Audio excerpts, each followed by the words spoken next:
श्री सद्गुरु महाराज की जय।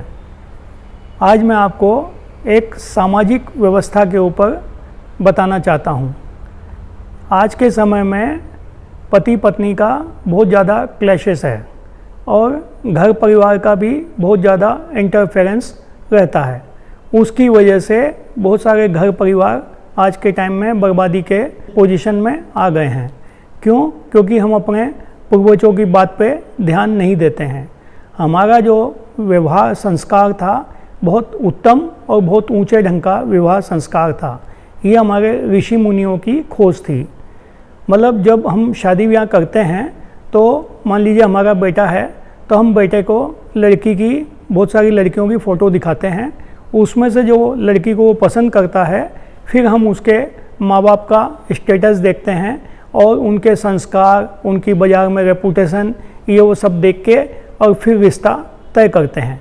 उसी प्रकार से लड़की यदि हमारी है तो लड़की को भी लड़के के फ़ोटो दिखाए जाते हैं और उसकी राय पूछी जाती है और उसकी राय मिलने के बाद में उस घर परिवार की पूरी जांच पड़ताल करके फिर रिश्ता तय होता है। इन दोनों के बीच में एक कॉमन प्लेटफार्म ये रहता है कि दोनों रिश्ते बराबरी के हों, ना कोई एक बहुत ऊंचा हो और एक ना बहुत नीचा हो, क्योंकि ऊंचे नीचे रिश्ते में जल्दी सी सामंजस्य बिठाना मुश्किल होता है। और यदि मान लीजिए दोनों रिश्ते बराबरी के हैं तो लड़की का घर कब बदल गया उसको महसूस भी नहीं होता है। तो इस तरह से हमने ये व्यवस्था बनाई हुई है। 6 महीने का समय रहता है सगाई और शादी के बीच का। जब सगाई हो जाती है तो उसके बीच में लड़का और लड़की को थोड़ी स्वतंत्रता रहती है कि वो फ़ोन पे भी बातचीत कर सकते हैं और कभी कभी वो आपस में मिल भी सकते हैं। तो दोनों के बातचीत करने से, मिलने से दोनों को एक दूसरे के बारे में मालूम पड़ता है कि इसका स्वभाव कैसा है, इसका रहन सहन कैसा है, इसके खान पान कैसा है, इसके दोस्त कैसे हैं, वो सब एक दूसरे की जानकारी होती है। यदि वो दोनों जानकारियाँ ठीक हैं, दोनों को अच्छा लगता है तो शादी हो जाती है।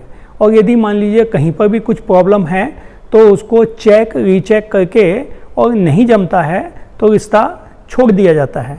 इसमें किसी भी खानदान की कोई बुराई नहीं है और कहीं कोई किसी तरह का नुकसान नहीं है। इस बीच में कोई भी आपस में एक दूसरे को गिफ्ट दी गई है या कुछ भी किया गया है तो वापस वो रिवर्स दे दिया जाता है और जिससे घर परिवार में कहीं कोई तकलीफ़ नहीं आती है।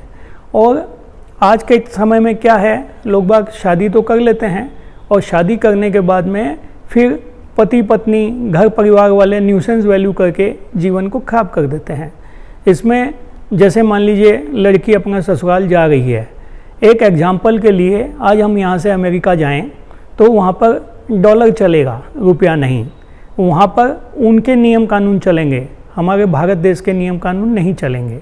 उसी प्रकार से लड़की ससुराल जाती है तो लड़की को उस घर के नियम कानूनों में, उनके संस्कारों में रहना है, क्योंकि ये उनके पिताजी ने पहले से ही देख लिया है कि उस घर के सिस्टम क्या है, संस्कार क्या है।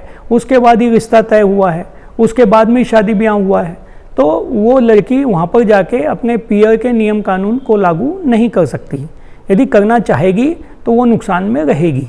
और दूसरी बात, जो ससुराल वाले भी जो रहते हैं उनको भी बहू को पहले दिन से ही ये नहीं समझ लेना चाहिए कि हमारे घर परिवार के हिसाब से ये रहेगी। अभी उसको क्या मालूम, अभी तो आई है। जैसे हम बच्चे को स्कूल में भर्ती करवाते हैं तो नर्सरी में भर्ती करवाते हैं और उसका पूरा एजुकेशन होते होते कम से कम 20 साल लग जाते हैं। वैसे ही बहू आई है तो वो एक तरह से उसका नर्सरी में ही एडमिशन है, उसको 20 साल लगेंगे पूरा अपना घर का सिस्टम को समझने में। 20 साल बाद वो बिल्कुल सास की डुप्लीकेट जैसी हो जाएगी। जैसा सास व्यवहार करती है वैसे वो बहू भी व्यवहार करने लग जाएगी। वो समझ जाएगी कि कौन से रिश्तेदारों को कितनी इम्पोर्टेंस देना है, किसको नहीं देना है, किसके साथ क्या व्यवहार करना है, किसको गिफ्ट देना है, किसको ज्वेलरी देना है, किसके साथ कैसा क्या करना है, वो 20 साल में समझ जाएगी। यदि हमने जल्दीबाजी की तो नुकसान हो जाएगा। तो इसमें सास ससुर को भी समझना चाहिए कि हमारी बहू तो है ही है, लेकिन बेटी जैसा हमको इसका ध्यान रख के और इसको लेके साथ में चलना चाहिए। और बहू को भी ये मानना चाहिए कि भी मैं ससुराल में आ गई तो अब मैं इसकी मालकिन बनने वाली हूँ। मालकिन किस चीज़ की बनेगी? पैसे की भी बनेगी, धन दौलत की भी बनेगी, संस्कारों की भी बनेगी, और वहाँ पर वो नानी दादी सब बनेगी। तो उसका जो भी प्रोत्साहन होना है, जो भी उसकी उन्नति होनी है, उसकी ससुराल में ही होनी है। तो उसको भी वो बात को दिमाग में रख के हर बात को अच्छे ढंग से, सुचारू ढंग से सीखना चाहिए, समझना चाहिए और करना चाहिए।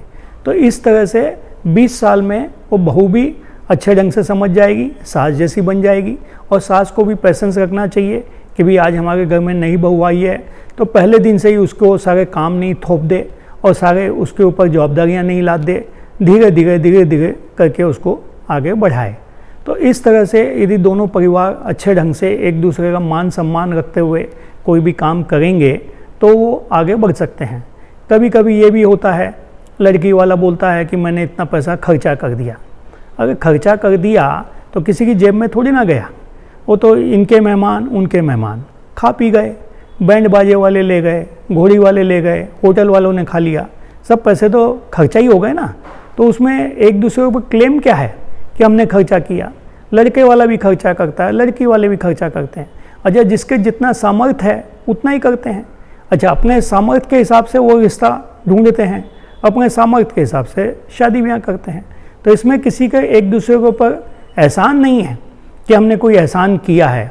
तो इस तरह से यदि दोनों परिवार इस बात को अच्छे ढंग से समझ ले और जल्दीबाजी नहीं करे, और कोई मान लीजिए प्रॉब्लम आ भी जाता है तो अपने से जो अच्छे लोग हैं, बुजुर्ग लोग हैं, जो संत महात्मा होते हैं, उनसे भी सलाह लेके उस बात को सॉर्ट आउट कर सकता है, जिससे ये परिवार में किसी भी तरह की दिक्कत नहीं जावे और सुखी परिवार हो। जब परिवार सुखी होगा तो वो अपने बच्चों को भी अच्छे ढंग से सुखी रख पाएगा, और बच्चे अच्छे ढंग से सुखी रहेंगे तो वो देश की सेवा, समाज की सेवा, अपने माँ बाप की सेवा भी अच्छे ढंग से कर पाएंगे। क्योंकि माँ बाप के झगड़े को देखते हुए, सास ससुर के साथ अनबन होते हुए जो बच्चा देखता है तो उसके मन में बचपन से ही एक द्वेष पैदा हो जाता है, और वो मन ही मन में बदला लेने की भावना से बच्चा बड़ा होता है।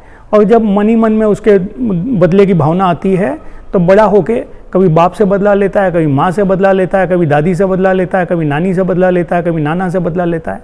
उसके मन में वो आक्रोश पैदा हो जाता है, क्योंकि उसको शांत माहौल बचपन से नहीं मिलता है। तो बच्चों के साथ भी अन्याय होता है। तो यदि सबको मिलजुल के और पैशन से, शांति से इस बात को लेके चलें तो बहुत अच्छा रहेगा। आज के समय में पैसा तो सबके पास में हो गया है, लेकिन शांति खत्म हो गई है।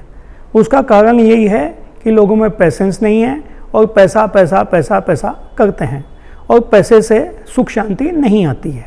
पैसा एक यूज करने की चीज़ है, लेकिन इससे कोई शांति नहीं खरीदी जा सकती है। शांति तो जब आदमी ध्यान ज्ञान करेगा तो शांति आएगी, और प्रेम से रहेगा तो उसका व्यवहार अच्छा बनेगा, और खुद का व्यवहार अच्छा बनेगा तो समाज के साथ भी अच्छा व्यवहार बनेगा, और सब तरह से फ़ायदा ही फ़ायदा होगा। श्री सद्गुरु महाराज की जय।